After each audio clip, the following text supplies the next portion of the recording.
هاتنەوە بۆ چاوی واشنگتن. تورکیا هەروە دێو لە هەڵبژاردننی شارەوانیەکان نزیک دەبێتەوە و زۆرێکیش لە شیکەرەوە و لایەنەکانی ئۆپۆزیسیۆنیش وەها وێنای ئەم هەڵبژاردننی شارەوانیەکان دەکەن کە ڕیفراندۆمێکە لەسەر سیاسەتەکانی سەرۆکی تورکیا و پارتی داد و گەشە پێدان. ڕوانینەکان هەر چۆنێک بن لەسەر ئەو هەڵبژاردنانە، بەڵام هیچ شتێک لەو ڕاستیە ناگۆڕێ کە گرانی بازار و خراپی باری ئابووری فاکتەرێکی سەرەکین بۆ دەنگدەران. نرخی خواردن گرانە، هەندێک جار دەچیتە بازار و دەگەڕیتەوە ماڵەوە هیچیشت نەکڕیوە. بۆچی؟ چونکە هەر شتێکی دەتەوێت بکڕیت گرانە. دەچی دەستێک کەوەر بکڕیت بە 6-7 لیرەیە، نرخی سپیناخ گەیشتووە 10 لیرە. جالەوانەیە خەڵک هەبن بتوانن بیکڕن، بەڵام خێزانێکی گەورە ناتوانێت بەم نرخانە پێداویستی ڕۆژانە بکڕێت. فرۆشیارەکانی بازاڕیش لە تورکیا گازەندەیان هەیە کە ناتوانن بژێوی ژیانیان دابین بکەن بەهۆی ئەو گرانی لە ئاکامی هەڵاوسانی دراویەوە تورکیای گرتووەتەوە. ئەوەتانی و کاتژمێرە لە تەنیشمەوە وەستاویت بینیت هیچ شتێک بفرۆشم هیچم نەفرۆشتووە. لە بەیانیەوە هەر هاوار دەکەم و تا ئێستا تەنها 2 کیلۆ شتم فرۆشتووە بە 2 کڕیار. خەڵک لە تورکیا ناڕزایی و گازەندەیەکی زۆر دەکەن لە سیاسەتی ئابووری وڵاتەکەیان و بەڕاشکاویش باس لە بێچارەیی خۆیان دەکەن لە ناو قەیرانی ئابووری تورکیادا. پێمان دەڵێن لۆک و پاقلەی وشک بخۆن، بەڵام نرخی ئەوانەش هێندە بەرزبوونەتەوە لە کڕین نایەن. نرخی پاکەرەوەکان بەرز بوونەتەوە. نازانم ئێمە چی بکەین؟ نان و ئاو نەخۆین و نەخۆینەوە بمرین لە برسان؟ بەڕاستی نازام چی بکەین؟ ئایا بچینە ماڵەوە چاڕوانی مەرگی خۆمان بین؟ ئەگەرچی حکوومەتی تورکیا بازاڕی تایبەتی کردوێتەوە و بە نرخی داشکا و پێداویستیەکان بە خەڵک دەفرۆشێت، بەڵام لە نێو ڕای گشتی وڵاتەکەدا ئەو هەنگاوە وەک بەشێک لە سیاسەتکردن لێی دەڕوانن. ئایا ئەمە هەژاری نییە؟ خەڵک سوتەمەنیان نەبوو بۆ چێشلێنان و ڕیزیان بۆ دەگرت. ئەمڕۆ خەڵک هەمان ڕیزی بۆ دەگرێتەوە لە بەرهەژاری. ئەم بازاڕە نوێی دانراوە هەر هیچ نییە و پێویستە بچن سەیرێکی بازاڕەکانی ناو گەڕەکەکان بکەن. ئەمەی ئێستا دەکرێت هەر تەنها هەڵمەتێکە بۆ هەڵبژاردن و هیچی تر. ئابووری ناسانیش ئاماژە بە گەلێ هۆکار دەکەن بۆ ئەم قەیرانە ئابووریەی تورکیا و دەشڵێن دەسەڵاتدارانیش هەنگاوێکی ئەوتۆیان نەناوە بە ئاڕاستەی باشکردنی ڕەوشەکە. هۆکاری گرانی نرخی خواردەمەنی بەشێکی پەیوەندی هەیە بۆ کۆتوبەندانی هەن لەسەر پێویستیەکان. ڕەوشی خراپی کەش و هەواش خواردەمەنیەکانی گران کردووە و بەشێکی تریشی بەهۆی نرخی ئاڵوگۆڕکردنی پارە و بەشێکی پەیوەندی بە لاوازی هەوڵەکانی چۆنێتی بەرەنگاربوونەوەی گرانیەوە هەیە. هەڵبژاردننی ئەم ساڵی تورکیا بۆ شارەوانیەکان یەکەم هەڵبژاردننی ناوخۆیی تورکایە لە وەتای سیستمی سەرۆکایەتی لە وڵاتەکەدا دەستی پێ کردووە و ڕەجەب تەیب ئەردۆگانیش بۆتە سەرۆکی تورکیا. دکتۆر ئایکان ئەردەمیر لە نێوەندیدا کۆچیکردن لە دیموکراسی میوانی بەرنامەی چاوی واشنگتنە. دکتۆر ئایکان لە ساڵی 2011 بۆ 2015 ئەندامی پەرلەمانی تورکیا بووە و خاوەنی زیاتر لە 5 کتێب و دەیان لێکۆڵینەوە وتارە لەسەر ڕەوشی تورکیا. دکتۆر ئایکان سەرەتا زۆر سپاست دەکەم بۆ بەشداری لە بەرنامەی ئەم ڕۆماندا. یەکەم پرسیاریشم لەسەر دۆسەی ئابووری تورکیا دەست پێ دەکەم. هەر ئێستا کە ئەم بەرنامەیە تۆمار دەکەین لە تورکیا تەنگژەی ئابووری، کێشەی ئابووری، کەوتنی وڵاتەکە بۆ ناو قەیرانێکی ڕاستەقینەی ئابووری ڕاگەیەندرا. هەندێک ڕاو بۆچوونیشێن کە دەڵێن ئەم ڕەوشە ئابووریە فاکتەرێکە لە فاکتەرە سەرەکیەکان لە هەڵبژاردندا. بەڕای تۆ چۆن دەکەوێتەوە؟ بەڵێ وایە لە ڕۆژی دووشەمەوە تورکیا بە فەرمی تەنگەژەی ئابووری ڕاگەیان لە کاتێکدا سستی ئابووری لە 4 مانگی دوایی ساڵی 2018دا بە ڕێژەی لە 130 بوو. ئێمە وەهاشمان چاوەڕوان دەکرد لە ساڵی 2019دا نەکەر ئەو سستی ئابووریە بەردەوام بێت، بەڵکو و گرانی هەڵاوسانێکی گەورەی داراییش بێتە ئاراوە لە کاتێکدا ڕێژەی نرخ و کڕین دەگاتە لە 120 بۆ لە 125.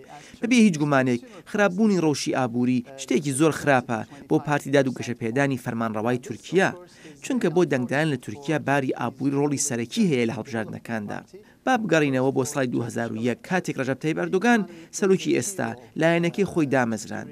سەرکەوتنەکەی لە هەڵبژاردندا لە ئاکامی قەیرانێکی تری ئابووری بوو. ئەمەش یانی ئەردۆگان بە ساڕێژکردنی برینە ئابووریەکان بوو بە دەسەڵات و ئەو گەشەکردنە ئابووری پێشتی لە تورکیادا هێنایە ئاراوە. بەڵام ئێستا کەوتۆتە بەردەم ئەوەی لەم هەڵبژاردنە ناوخۆیەدا ژمارێک لە شاروانیەکان لەدەست بدات بەهۆی قەیرانی ئابووریەوە وەک لە ڤیددیۆکانیشدا بینیمان نرخی کڕین بەلای دەنگدەرانەوە شتێکی گرینگە و بە تایبەتیش ئێستا کە کڕینی خواردەمەنیە سەرەکیەکانی وەک پیاز و تەماتە و پەتاتە بۆتە گرفتێکی گەورە بۆیان و هەوڵەکانی حکوومەتیش بۆ فرۆشتنیان لە ڕێی یارمەتی داراییەوە مەرج نییە جیاوازی گەورە دروست بکات و ئەمەش کاریگەری دەبێت بەسەر دەنگدەرانەوە.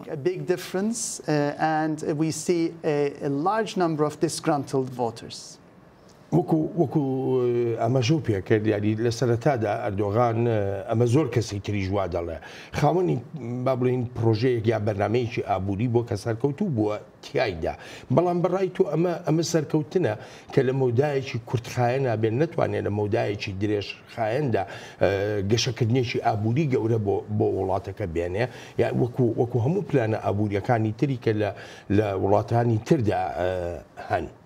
From 2002 all the way until 2002 تا سال 2010 گەشەکردنی ئابووری تورکیا بە شێوەیەکی سەرەکی پشتی بەستە بوو بە قەرزی هەرزان و ئاسان لە وڵاتانی ڕۆژئاوا بە تایبەتیش لە ئەوروپا و لە ئەمریکاوە. تورکیا ئەو پارە زۆری لە بازاری مڵک و ماڵدا بەکارهێنا نەک ئەوەی بۆ نمونە لە پیشەسازی یان لەو جۆرە بوارانەی تردا بەکار بهێنێت کە کاریگەریان دەبوو بەسەر ڕێژەی کارەوە. جا ئابووری ناسان و لایەنەکانی ئۆپۆزیسیۆن بەردەوام ئاگاهیان دەدا بە ئەردۆگان تا ئەم سیاستە چاواشەکاری ئابووری بگۆڕێت. بەڵام بەداخەوە سەرۆکی تورکیا بەردەوام بوو لەو سیاستە ئابووریەی خۆی و بەرەنجامەکەشی ئەم قەیرانە قوڵەی ئێستای تورکیایە.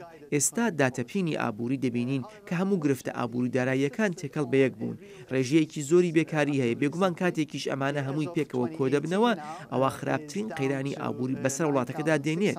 پێشتر لە ساڵی 2010دا داهاتی تاکە کەسی لە تورکیا نزیکەی $10,000 بوو بەڵام ئێستا دابەزیوە بۆ $9,600. هەر بۆی دەتوانم بڵێم تورکیا 10 ساڵی ڕەبەقی لەدەستداوە چونکە بەهۆی سیاسەتە ئابووریەکانی ئەردۆگانەوە گەڕاوینەتەوە بۆ ساڵی 2007 هەر بۆیە زۆرێک لە شیکەرەوە وها پیشبینی دەکەن کاتێک خەڵک دەچنە سەر سندوقەکانی دەنگدان بۆ هەڵبژاردنە ناوخۆیەکان ئەوە مەرجێت تەنها وەک دەنگدان بۆ شارەوان و بۆ کاربەدەستە ناوخۆیەکان ببین بێت بەڵکو دەشێت وەک دەنگدانیش بۆ سیاستەکانی ئەردۆگانیش سیر بکرێت هەروەهاش وەک بەرپرسیارەتی دەنگدەرانیش سەبارەت بەو قەیرانە ئابووریەی هەیە.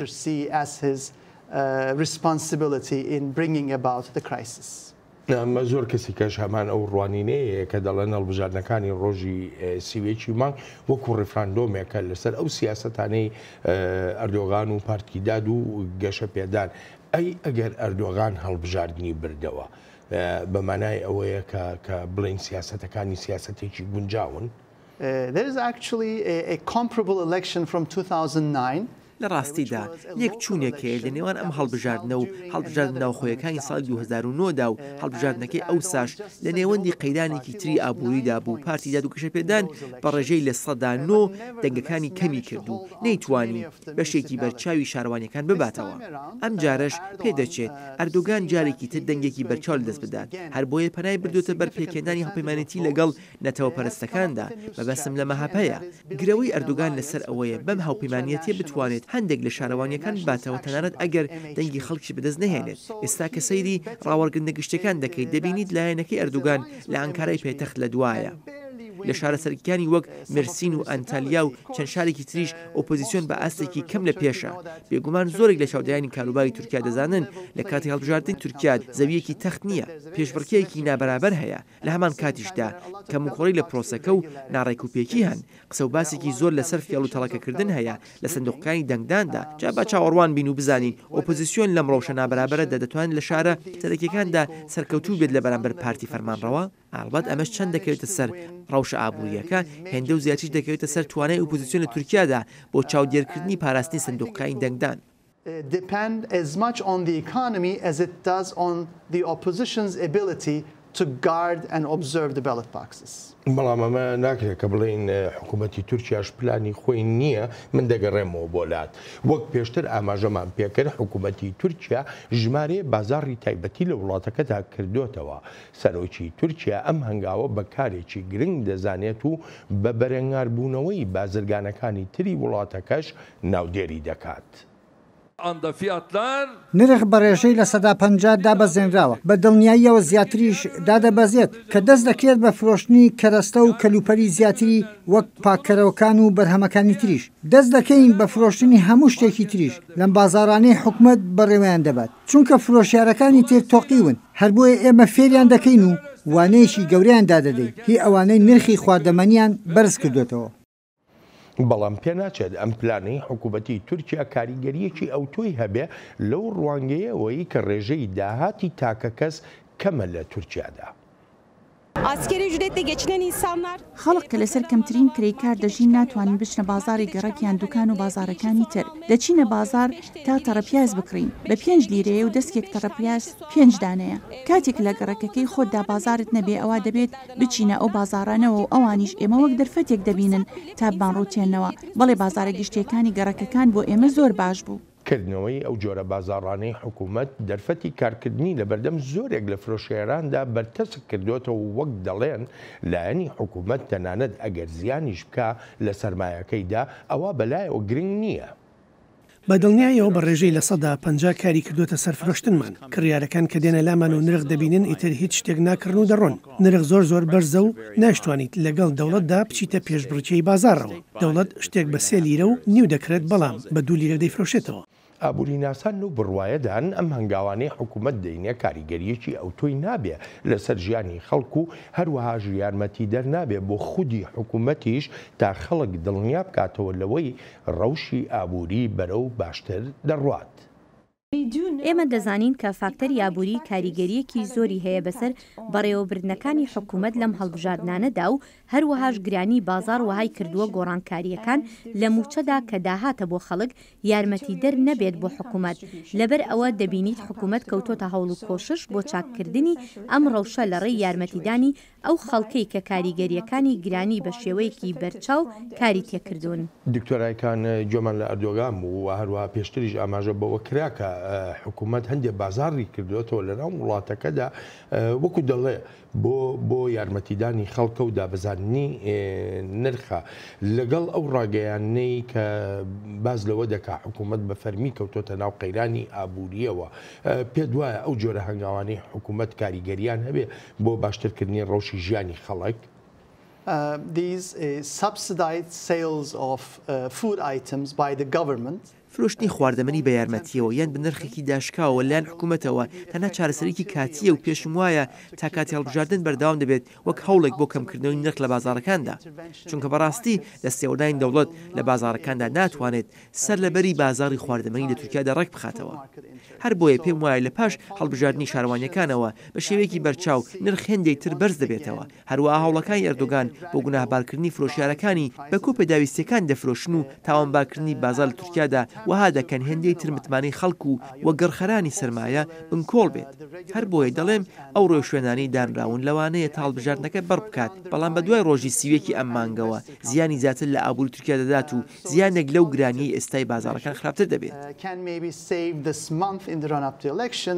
But beyond the elections will be harmful to Turkey's economy, much worse than the inflation itself. چارەسەر چییە بۆ خەڵک لێرەدا دەنگدانەوەی بە ئەردۆغان یا دەنگدانەوەی بە لایەنە ئۆپۆزیسیۆنەکان یعنی تەنانەت ئەگەر ئۆپۆزیسیۆنەکانیش با بڵێن لەم هەڵبژاردنانەدا سەرکەوتنیەکی بەرچاو و گەورە بەدەست بێنن بەڵام دەتوانن چی بگۆڕن لە ژیانی ڕۆژانەی خەڵکدا.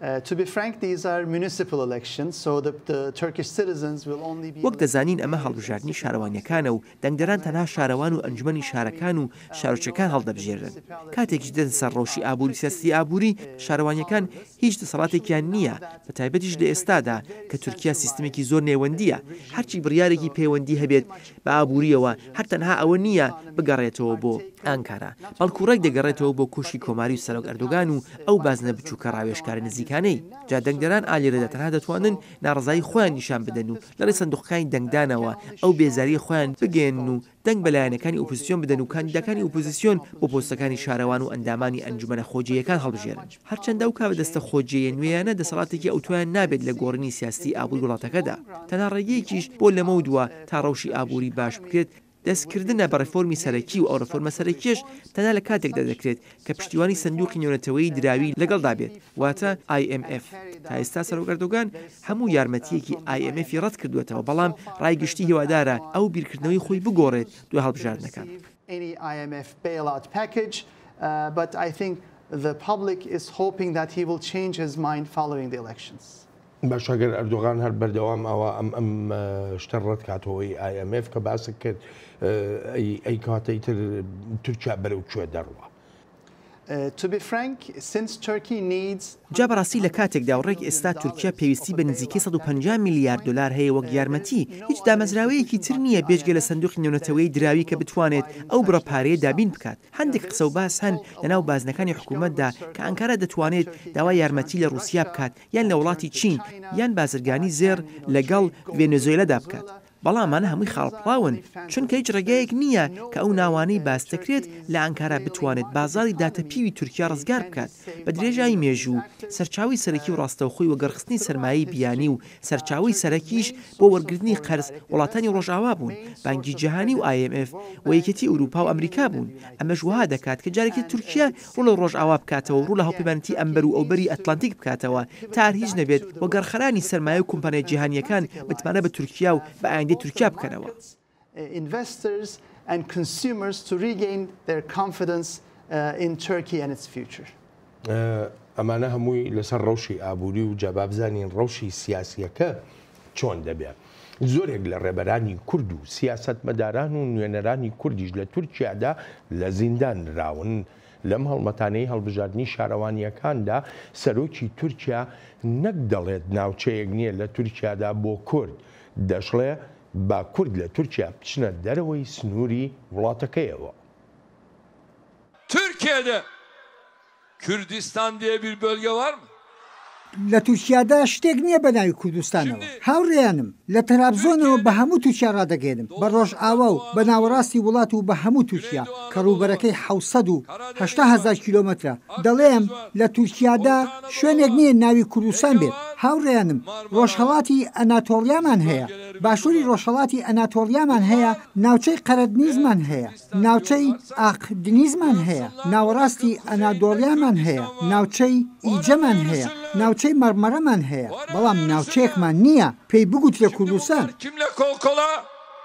ئەمە هەڕەشەیەکی ئاشکرای ئەردۆغانە لە کورد لە تورکیادا و سیاسەتمەدارانی کوردیش هەر لە ئێستاوە بە گومانەوە لە هەڵبژاردنەی کۆتایی مانگی 3 دەڕوانن. بەڵێ ئەردۆغان جارێکی تریژ ڕاگەیاندۆتەوە و هەڕەشەش لە شارەوانیانە دەکات کە لە هەڵبژاردەکانی پێشودا سەرکەوتنی تێدا بەدەست نەهێنا. هەڕەشەی ئەوە دەکات جارێکی تریش ئەوانە دادەنێت کە جێی بڕوان واتە شارەوانی ئۆپۆزیسیۆنەکان لا دەدات و ئەوانە دادەنێت کە جێی بڕوان و متمانەی خۆین. سیاسەتمەدارانی کورد بە پێداچوونەوە بە ئەزمموی هەڵبژاردنەکانی پێشتردا لە ناوچەکانیاندا ئێستاش زۆر ئەگەر هەیە بە دووری نازانن. حکومت دەخوازێت لە ڕێی هێنانی دەیان هەزار کەس لە هێزە ئاسایشەکان و کاریگەری بخاتە سەر ئەنجامەکانی هەڵبژاردن لە ناوچە کوردیەکاندا. بەهۆی سیاسەتەکانی ڕەجەب تەیب ئەردۆغان و شێوازی مامەڵەکردنیش لەگەڵ زۆرێک لە جیراوە سیاسیەکانی ناو تورکیادا و بە تایبەتیش لەگەڵ زیندانە سیاسیەکانی کووردا بەردەوام مانگرتن لە خۆراکەیە لە ناو گرتوخانەکانی سەرانسەری تورکیادا. ئێستا ژمارەیەکی بەرچاو مانگرتن لە خواردن هەیە لە زیندانەکانی تورکیادا هەر 5 بۆ 10 کەس پێکەوەمانیان لە خواردن گرتووە. سەرجەم 209 مانگرتن لە زیندانەکانی تورکیادا هەن و 16 مانگرتنیش لە دەرەوەی وڵات هەن و 14یان لە سترابۆرگە. دکتۆرەکان گوێمان لێ بوو ئەردۆغان چی وت؟ ئەوە دروستە بۆ سەرۆکی وڵاتێک مافی نەتەوەیەک بە تەواوەتی فەرامۆش بکە بە تایبەتیش لەکەیدا لە کاتێکی هەڵبژاردنێکی زۆر هەستیاردا ئەمە بێمنەتی ئەردۆغان پیشانەدا بەرامبەر بە کورد و بەرامبەر بە نوێنەرانی کوردیش.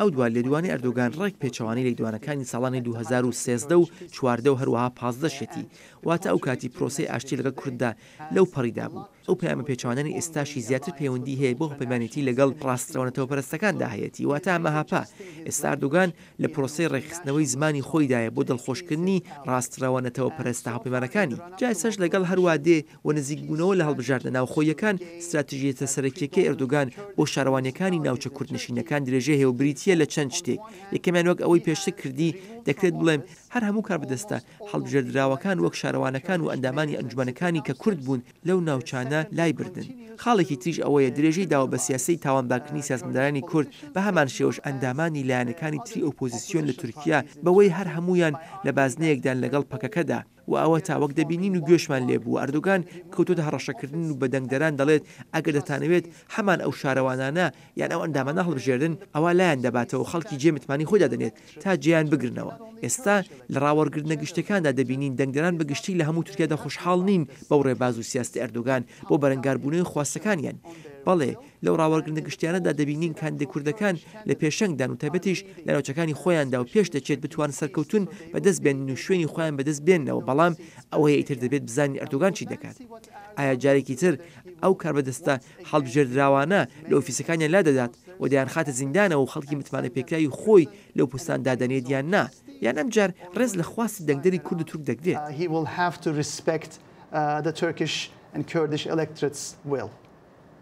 کورد لە تورکیادا دەتوانێت متمانە بە لایەنەکانی تری ئۆپۆزیسیۆن بەستێ بۆ نمونە جەهەپایە ئەو لایەنە سیاسی کە بە لایەنی باش ناودێرکراوە یاخو دەناسرێت دەتوانێت بۆ بەرەنگاربوونەوەی ئەم جۆرە سیاسەتانەی ئەردۆگان پشت بە جەهەپە و بە پارتی باش بەستێ.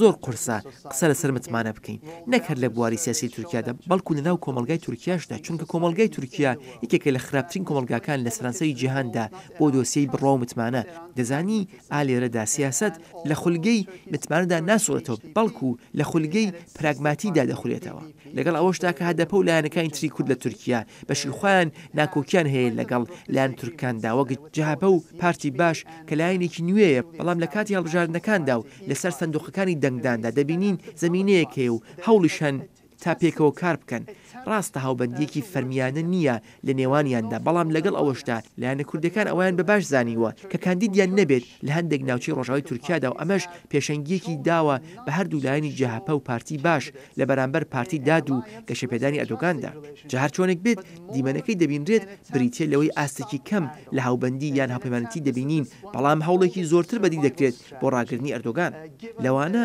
ئەمە بە استراتیژیەتێکی خۆڕزگارکردن ناودێر بکرێت وەک ئەوەی بڵێت لەلایەکەوە کورد دەخوازێت شارەوانەکانی ناوچەکانی خۆی لە دەست خۆیدا بمێنێتەوە و لە هەمان کاتیشدا دڵنیابوون لەوەی ئەردۆگان لە ناوچەکانی ڕۆژئاوای وڵاتەکە هەڵبژاردن بدۆڕێنێت.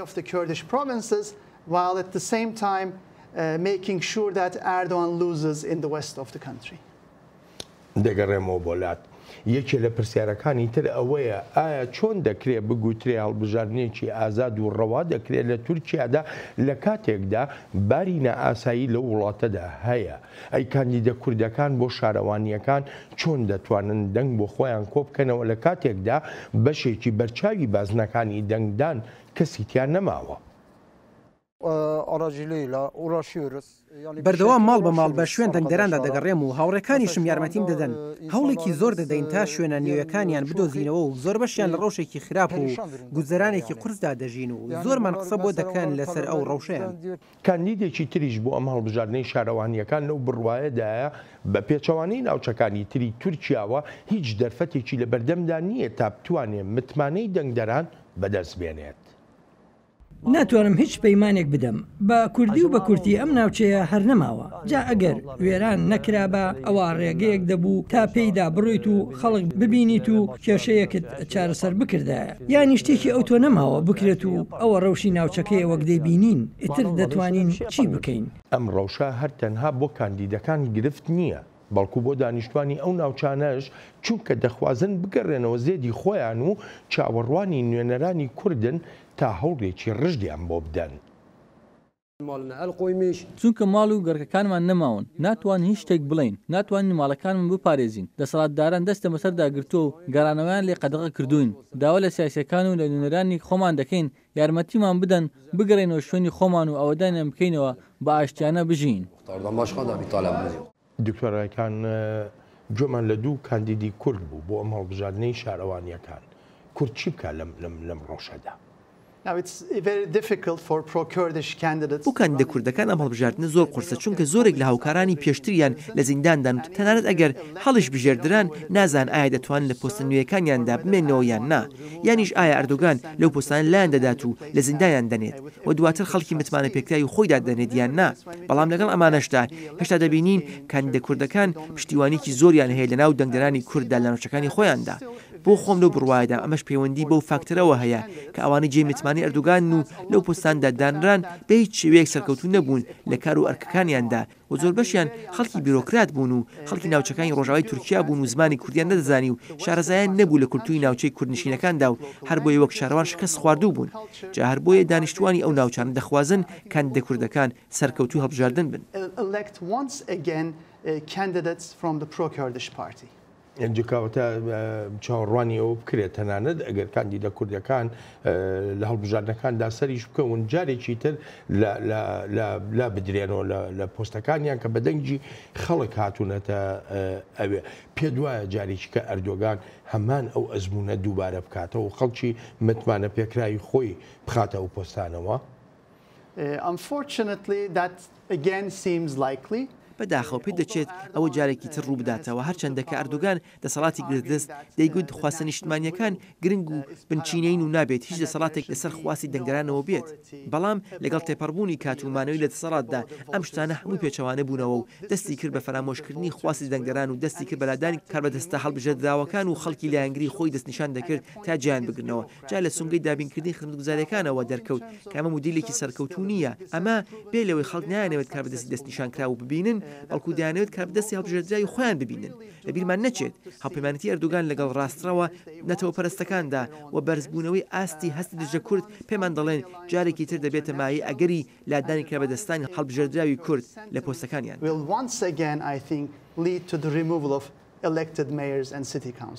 هەڵبەتە ڕۆژە هەر تەنها لە ناوچە کوردنشینەکانی تورکیا نییە لە سەرانسەری تورکیا بە شێوەیە کە بۆتە مایەی نیگەرانی لەلایەن یەکێتی ئەوروپاشەوە ئەم سیاسەتانەی حکوومەتی تورکیا بەگشتی بۆتە جێی نیگەرانیەکی زۆری یەکێتی ئەوروپا و تا ئێستاش چەند جارێک ئانکەرەی لەو ڕەوشە ئاگادار کردوێتەوە و داوا دەکات کۆتایی بە سیاسەتی پێشێلکاری بهێنرێت. ئێمە نیگەرانی توندی خۆمانمان دەربڕیوە سەبارەت بە دەستگیرکردنی ژمارەیەک ئەکادمیستی ناودار و نوێنەرانی کۆمەڵگەی سیڤیل بۆ ئێمە ئەگەری بێتاوانی پرینسیپێکی بەهاکانمانە لە یەکێتی ئەوروپا کاتێک یەکێک دەستگیر دەکرێت ئەلبەتەش ئەمەش بە پێی پەیماننامەی ئەوروپایە بۆ مافەکانی مرۆڤ. بەڵام تورکیا بەردەوام نکوڵی دەکات و دەڵێ یەکێتی ئەوروپا سیاسەتێکی دوولایانەی هەیە و ئەوروپاییەکان بەو جۆرە لێدوانانەیان ناتوانن متمانەی خەڵک لە تورکیادا بەدەست بێنن یەکێتی ئەوروپاش وەڵامی خۆیی هەیە. ئەوروپا سیاسەتی بانێک و دوو هەوای نییە کاتێک دەیتە سەرەکێتی ئەوروپا ئەوە ڕێوشێنی باڵامان هەن دەتوانیت پێت باش بێت یان نا بەڵام دەزانی لێرەدا چی دەستە بەر دەکەی ئەگەریش پێت باش بێت ئەوە دەزانیت چی پێویستە بیکەیت و دەشزانیت لە کێوە دەستکەوتت دەبێت پێویستە بڵێم لە جیهانی ئەمڕۆدا زۆر قورسا دۆست و هاوبەشێکی متمانە پێکراوەتە بێت و وەک یەکێتی ئەوروپا. تورکیا هیچ بزافێکی سیڤیلی بە تایبەتی ئەوانەی تەبانین لەگەڵ حکوومەتدا بە کۆششێک ناودێر ناکا لە پێناو بەرەو پێشچوونی دیموکراسی لە وڵاتەکەدا وەک دەبینرێ زۆربەی هەر زۆری جیلاوەکان لە تورکیادا بە یاساکانی دژە تێرۆر دەستگیر کراون. ئەمە شتێکی بێمانە و ڕێک پێچەوانی ئەو شتانی یەکێتی ئەوروپایە دێت و داکۆکی لەوانە دەکات بە ناوی کۆمەڵگەی سیڤیل و دیموکراسیەوە دەستیان هەیە لەو جم و جوڵانی بە مەبەستی لادانی حکومەت دەیکەن ئەو حکومەتەی بە ڕێگەی دیموکراسیانە هەڵبژێردراوە. دکتۆرایەکان نیگەرانیەکانی خەڵک لە ناو تورکیاوە گوازراوەتەوە بۆ ناو یەکێتی ئەوروپا و یەکێتی ئەوروپاش بە فەرمی حکوومەتی تورکیای چەند جارێک لەو ڕەوشە ئاگادار کردوێتەوە تۆ پێم بڵێ خەڵک بۆچی دەنگ بە ئەردۆغان و بە ئاک پارتی دەدا؟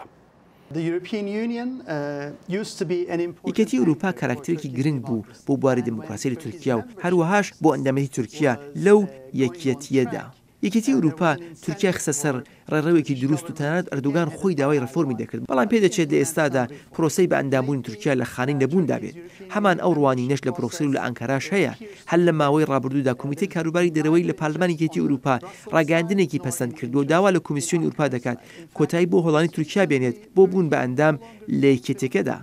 بێگومان ئەمەش پەیوەندی بەوە هەیە کە تورکیا کەمترین ئاسی ڕۆژشوێنەکانی یەکێتی ئەوروپای بۆ بوون بە ئەندام جێبەجێ نەکردووەواتە ئەوەی بە مەرجەکانی کوپنهاگن ناسراوە کە بریتیە لە کەمترین پێوانەی ماف و ئازادی پێویست لە وڵاتێکدا. بەڵام لە پاش تا سەرنەگرتووەکەی تورکیا و سەپاندنی باری نائاسایی و زیندانیکردنی بە کۆمەڵی سیاسەتمەداران و ئاکادمیستەکان و ڕۆژنامەوانان و ڕێبەرانی ڕێکراوە سیڤیلیەکان وهایان کردووە ئەو هەوڵە تورکیا بگاتە بنبەست و هەوڵێکی بێهودە بێت وەلەو بڕوایشدا نیم هەر هیچ نەبێت تا ئایندەیەکی نزیک ئەم هەوڵی تورکیا بۆ بوون بە ئەندامێکی ئەوروپا ببوژێتەوە.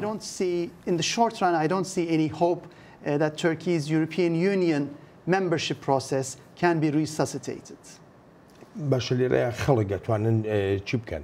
ینی من پرسیارەکەم زیاتر ئەوەی بۆچی خەڵک دەنگ بە ئەردۆگان و بە لایەنەکەی ئەردۆگان ئەدا لە کاتێکە ئەم هەموو سەرکوتکردنە لەو وڵاتەدا بڕێوە دەچێت لە کاتێکە زیندانەکان پڕن ڕۆژنامەوانان بە ژماری بێشمار گیراون هەر هەمووشیان بە یاسای دژە تێرۆر زیاتر دادگایی دەکرێن و بڕیاری سزادانیشیان دەدرێت. There are several reasons for that. One is Turkey, just like the United States, is a very polarized society. ژمارەیەک هۆکار هەن بۆەوە یەکێک لە هۆکارەکان ئەوەیە کە تورکیا وەک ئەمریکا کۆمەڵگایەکی دابەشبووی هەیە لە تورکیاش ئەم دابەشبوونە بۆ تەمایە گردبوونەوەی پشتیوانیکی بەهێز لە سەر ئەردۆگان ئەمەش بە تایبەتی لە ناو بازنە ئیسلامیەکانی تورکیادا بە ئاشکرایی دیارە. دووهەمیش ئەوەیە کە زمینی دەنگدان و دەنگدەرانیش زمینەیەکی ڕێک نییە. سەرۆک ئەردۆگان و کارداران و بازنە نزیکەکانی کنترۆلی لە 95 میدیا وڵاتەکان لەدەستدایە و هەرچی ئۆپۆزیسیۆنەکانیش دەرفەتی ئەوەیان نەماوە تا ڕوانینی خۆیان بە تەواوەتی بگەێننە دەنگدەران. لەسەر و ئەمانەشەوە کەموکۆرێکی زۆر لە پرۆسەکانی هەڵبژاردندا هەن لە تورکیا فشارێکی زۆر دەخرێت سەر دەنگدەران راپۆرتێکی زۆر هەن لەسەر فێڵتەڵەکە لە هەڵبژاردنەکاندا و بە تایبەتیش لە ناوچە کوردنشینەکاندا بۆ نمونە سندوقەکانی دەنگدان لە شوێنێکی زۆر دوورتر دادەنرێن لە شوێنەکانی دەنگدەران یعنی لەو ناوچانی کە زانراوە هەدەفە دەنگێکی زۆر بەدەست دەهێنێت بێگومان ئەمەش وەک ترساندن و هەڕەشە لێک دەدرێتەوە بەرامبەر دەنگدەران جاکە هەموو ئەمانە پێکەوە دەبەستینەوە ئەوە دەبین ئەردوگان و هاوپەیمانە ڕاستەوەکانیشی دەگەنە ئەوەی پێکەوە لە سەدا چلی دەنگکان بەدەست بهێن و دەسەڵاتیان لەلا بێت لەگەڵ ئەوەشدا کە زۆری نەنی. which allows them to hold on to power although they don't have majority support in Turkey.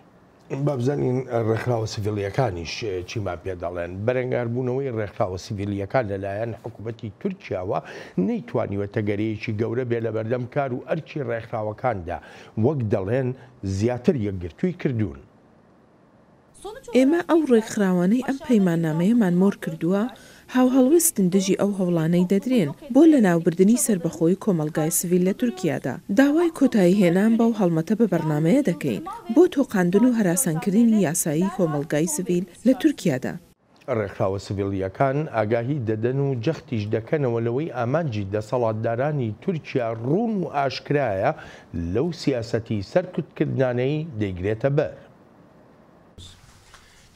ئەمانجی تورکیا نەهێشتن ێرخراوەکانی کۆمەڵگەی سڤیلە و بێگومان ئەمەش دەبیتە بەرەنجامی قورس و نەخوازراو زۆر قورس ئەو بەرەنجامە خراپانەش هەر تەنها بۆ کۆمەڵگەی سڤیل نییە بەڵکو بۆ هەموو کۆمەڵگەی تورکیا بە خراپ دەکەوێتەوە. وەک پارێزەرانی گیراوەکان چالاکوانانیش لەو بڕوایەدان زۆربەی هەرە زۆری گیراوەکان لە تورکیادا بەبێ هەبوونی دۆسەیەکی ڕاستەقینەی تاوان دەستگیر کراون و تاوانەکانیان هەڵبەستراون. ئەگەر لە ماوەی 6 ساڵی ڕابردوودا نە سەرۆکی ئەنجومەنێک نە ڕێبەری نێوەندێک نەدا کۆچیکاران لە مافە سیڤیلیەکان شتێکی نایاساییان نەکردبێت و تۆش بیت گوناباریان بکەیت بەوەی 6 ساڵ لەمەوبەر پیلانی کودتایەکیان داناوە ئیتر چی دەکەیت تەنها ئەوەندە نەبێت کە ئیتر هیچ متمانەیەکت بەم حکوومەتە نەمێنێت. دکتۆرەکان بەڕای تۆ ڕێکخراوەکانی مافە سیڤیلیەکان یاخود ڕێکخراوە سیڤیلیەکان ئەتوانن لە هەلومەرجی ئێستای تورکیادا بتوانن کارێکی چالاکانە بکەن ئاڕاستەی دەنگدەران بکەن بتوانن گۆڕانکاریەک ئەگەر بچووکیش بێ بێناراوە. دە ساڵ لەمەوبەر هیوایەکی زۆر هەبوو بە توانایی ڕێکخراوە سڤیلیەکان بۆ گۆڕنی تورکیا بەڵام بەداخەوە لە پاش کودەتا سەرنەگرتووەکە سەرکوتکردنێکی فراوان دژ بە ڕێکخراوەکانی کۆمەلگای سڤیل دەستی پێکرد و ئێستاش زۆرێک لە چالاکۆدانی سڤیلی یان ئەوە تا لە زیندانن یان لە دادگایکردنێکەوە دەبرێنە دادگایەکی تر هەر بۆ یەکێ لە ئێستادا لاوازێکی زۆر دەبینرێت لە بەڕێوەبردنی کارەکانی ئەو ڕێکخراوە سڤیلیانەدا و بەداخیشەوە هەر هیچ نەبێت لە مەودایەکی کورتیشدا هیوایەکی ئەو تۆ نابینرێت کە ڕێکخراوە سڤیلیەکان بتوانن کاریگەریەکی بابەتیان هەبێت بەسەر کۆمەلگەوە و هەروەهاش بەسەر گۆڕینی سیاست لە تورکیادا. ئەی هیواکە لەکوایە بەڕای تۆ؟ I think still the elections are an important turning point in Turkey.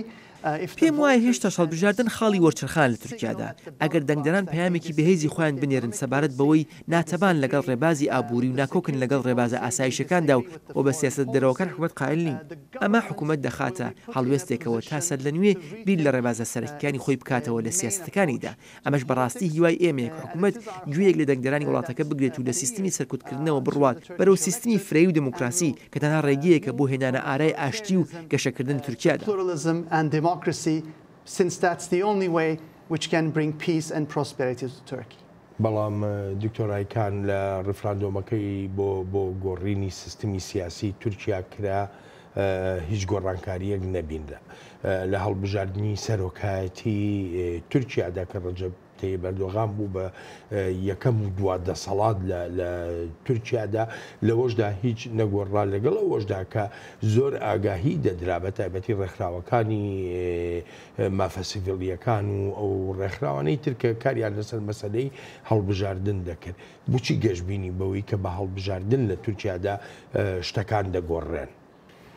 This time around, the local elections are coinciding with one of the most لەم کاتەدا کاڵبژاردە ناوخۆیەکان دەکرێن هاوکاتە لەگەڵ یەکێک لە قەیرانە کاریگەریەکانی ئابووریدا لە مێژووی تورکیادا لەگەڵ ئەوەشدا کە ئەردۆغان دەتوانێت باڵا دەست بێت بەسەر سندوقەکانی دەنگداندا بەڵام ناتوانێت باڵا دەست بێت بەسەر ئابووریدا ئەمەش ینی دوای هەڵبژاردن دەکەوێتە قەیرانی ئێجگار قوڵە و ئەردۆغان ناچار دەکات بەوەی ڕفۆرمی سەرەکی لە بنیادی ئابووری وڵاتەکەدا بکات و ئەلبەت ئەوەش زانراوە تا ئابووری بکەوێتەوە سەر ڕێڕەی خۆی ئەوە پێویست دەکات سەروەری یاسا جێگیر بکرێت مافەکانی مرۆڤ پێشێل نەکرێن و چەندان هەنگاوی تریش جاوە هیوامانە لەگەڵ ناچاربوونی تورکیا تا ڕێفۆرمی ئابووری بکات ئەوە ژمارەی ڕێفۆرمی تریش شان بەشانی بکرێن لە بواری دموکراسیدا ڕاستە زۆر هۆکار هەن کە خەڵک گەشتبین نەبن بەڵام لە ئێستادا ئەمە تەنها تروسکاییەکە لەو سەرەی تونلەکەوە دیار بێت.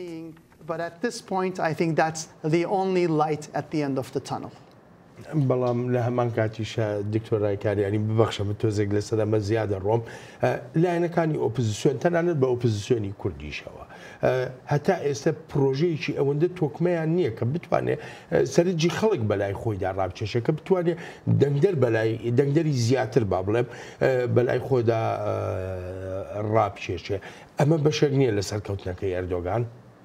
Sure, Turkey's political playing field بە دڵنیایەوە ڕاستە بواری سیاسی تورکیا گەلێک پرش و بڵاو و هەر بەو شێوەش دەمێنێتەوە و کۆمەلگای تورکیاش هەر بە جەمسەرگیری دەمێنێتەوە ئەمەش وهای کردووە قورس بێت بۆ ئۆپۆزیسیۆن کە یەکگرتوو بێت و بتوانێت پرۆژەی جێگرەوە بخاتە بەردەست بەڵام لە ئێستادا پاڵنەرێکی گرنگ هەیە و ئەوەش قەیرانە ئابوووریەکەیە پێم وایە تەنانەت ئەگەر ئۆپۆزیسیۆنەکان نەتوان بەرەیەکی هاوبەش پێک بهێنن بەڵام شکستی ئەردۆغان لە بواری ئابووریدا لەوانەیە بێتە مایەی کاردانەوە لە دەنگداندا لە کاتێکدا دەنگدەرانی وڵاتەکە چاوەڕوانی ئەلترناتیڤن و لەوەشە ئەمە دەستپێکی ئەو گۆڕانکاریە بێت. ئەگەر ئەمەش سەرکەوتوو نەبوو ئەمانەکەمە دوا پرسیار ئەگەر ئەم هەوڵەش سەرکەوتوو نەبوو چۆن؟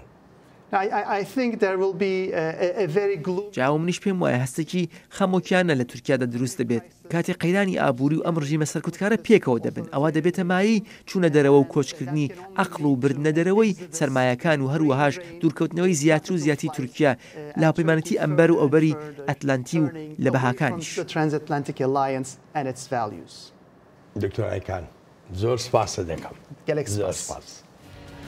تا چاوێکی تری واشنگتن ڕێز و خۆشەویستی ستافی بەرنامە و هی خۆیشم بەڵێن ساڵح حەسەن بفەرمونون و هەر لە خۆشیە جێتان بێڵین.